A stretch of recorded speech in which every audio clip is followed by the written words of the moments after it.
பசாசுக்களோடு ஜீவித்தல். நரகவாசிகள் அவலட்சணமுள்ள பசாசுக்களை கண்டு இடைவிடாமல் நடுங்கி பயப்படுவார்கள். மேலும் அந்த பசாசுக்கள் அவர்களை ஓயாமல் நிந்தித்து, சபித்து, அடித்து, கொடூரமாக வாதித்து வருவதால் பாவிகள் சொல்லிலடங்காத வேதனை அனுபவிப்பார்கள். நரக பாவிகளை துன்புறுத்துவது பசாசுக்களுக்கு உரியது என்று வேதாகமம் சொல்லுகிறது. சீராக்காகமம் 39ஆம் அதிகாரம் 33, 34 வசனங்கள். சர்வேஸ்வரனை பகைக்கும் இந்த நீச அரூபிகள் அவர் பேரில் தங்கள் கோபமும் பகையும் செல்லாதென்று கண்டு அவருடைய சாயலாயிருக்கும் மனிதனின் பேரில் தங்கள் பகையை காட்டும்.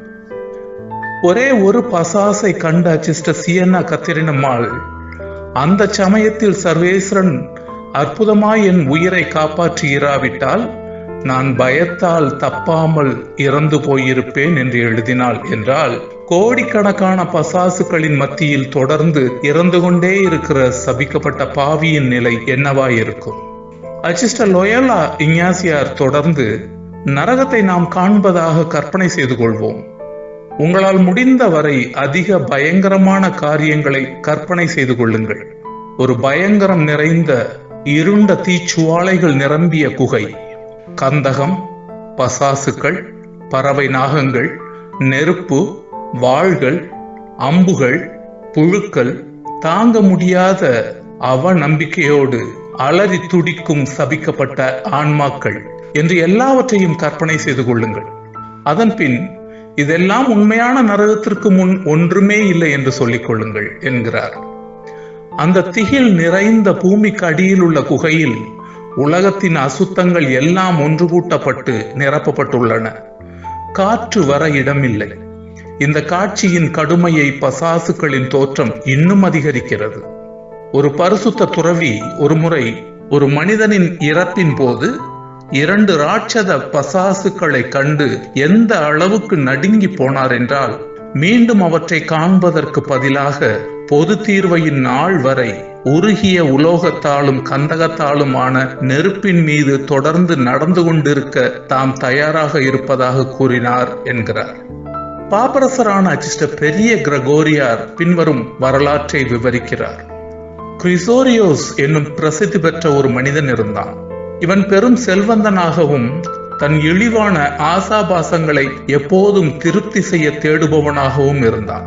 ஆடம்பரமாக விருந்தாடுவான், ஏழைகளுக்கு உதவ மாட்டான், தன் சரீர இச்சையை தீர்த்து கொள்வதில் எந்த மன உறுத்தலுக்கும் இடம் தர மாட்டான், பிறர் பொருளை அபகரிக்க எப்போதும் பேராசை கொண்டு திரிந்தான். ஆனால் இந்த மனிதனின் பல பாவங்களுக்கு ஒரு முடிவு கட்ட கடவுள் சித்தம் கொண்டார். ஆகவே உயிருக்கு ஆபத்தான நோய் ஒன்றை அவர் அவனுக்கு அனுப்பினார். அவனுடைய கடைசி நேரம் வந்தபோது அவனுடைய கண்கள் இன்னும் அகல திறந்திருக்க அவன் தன் முன்பாக அச்சமூட்டுகிற இருண்ட முகமுள்ள அசுத்த அரூபிகளை கண்டான். அவை அவனை நரக வாசலுக்கு இழுத்துச் செல்ல தயாராக அங்கே வந்திருந்தன. அவற்றை கண்டு அவன் நடுங்க தொடங்கினான். வியர்வை வெள்ளமாக பொங்கி வழிய முதல் தடவையாக அவன் கடவுளை நோக்கி தனக்கு இன்னும் கொஞ்சம் நேரம் தருமாறு ஜெபித்தான். அதன் பின் அவன் மேக்சிமோஸ் என்ன பெயருள்ள தன் மகனை அழைத்தான். இந்த மேக்சிமோஸ் பிற்காலத்தில் ஒரு துறவியாக இருந்தார். மேக்சிமோஸ், என் மகனே, என்னிடம் வா. நான் ஒருபோதும் உனக்கு தீமை செய்ததில்லை. இப்போது உன் விசுவாசத்தின் பலத்தை கொண்டு எனக்கு உதவு என்றான். அங்கிருந்தவர்களில் யாரும் அந்த தீய அரூபிகளை காண முடியவில்லை என்றாலும் அந்த மனிதன் நடுக்கத்தோடு தன் தலையை இடமும் வலமுமாக திருப்பிக் கொண்டிருந்ததை பார்த்து அவை அங்கே இருந்தன என்று உறுதியாக நம்பினார்கள். அவன் எங்கே திரும்பினாலும் அங்கே அவை அவன் முன்பாக வந்து நின்றன. ஆகவே அவற்றிடமிருந்து தப்பிக்க எந்த வாய்ப்பும் இல்லை என்று அவநம்பிக்கைக்கு உள்ளான அந்த மனிதன் குறைந்தபட்சம் நாளை காலை வரையிலாவது எனக்கு நேரம் தாருங்கள் என்று அலறினான். இந்த அலறல்களுடனேயே அவனுடைய ஆத்துமம் உடலை விட்டு பிரிந்தது. அவன் கண்டதெல்லாம் அவனுடைய நன்மைக்காக அல்ல, நம் நன்மைக்காகவே என்பது தெளிவு என்று கிரகோரியார் கூறுகிறார். நம் மரணத்தின் போது நம்மை அழைத்து செல்ல வரப்போவது நம் ஆண்டவரும் தேவ மாதாவுமா? அல்லது பசாசுக்களா என்பது நம் கைகளில் தான் இருக்கிறது. பத்திச்சுவாலக கன்னிகையின் உரையாடல் என்ற நூலில் எழுதியுள்ளபடி கடவுள் அச்சிசசியனா கத்திர்னமாளிடம் கூறிய வார்த்தைகளை கேளுங்கள். பசாசு பாவிகளிடம், மரண தண்ணீருக்காக தாகமாயிருக்கிறவன் எவனும் என்னிடம் வரட்டும், நான் அதை அவனுக்கு தருவேன் என்கிறது. மிகவும் அன்புள்ள மகளே, மிக கொடிய விதமாய் என்னை நோகடிக்கிற ஆன்மாக்களை வாதிப்பதற்கு பசாசு என் நீதியின் கருவியாக இருக்கிறது.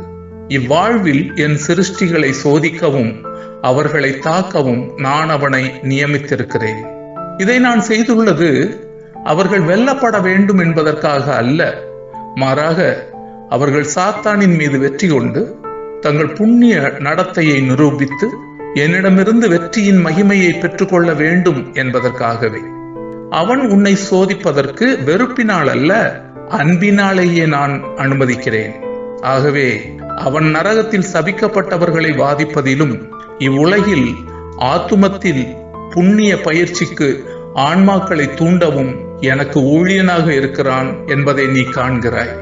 உன்னில் உள்ள புண்ணியத்தை எண்பிப்பது அவனது நோக்கம் அல்ல, ஏனெனில் அவனிடம் அன்பு என்பது அணு அளவும் இல்லை. மாறாக உன்னிடமிருந்து அதை அகற்றவே அவன் போராடுகிறான். ஆனால் நீ அவனோடு ஒத்துழைக்காத வரைக்கும் இந்த போராட்டத்தில் வெற்றி பெற அவனால் முடியாது. நீ சற்றும் விட்டு கொடுக்காமல் என் பலத்தை கொண்டு அவனை எதிர்த்து நின்றால் அவன் உன் மீது வெற்றி பெற வாய்ப்பே இல்லை என்றார்.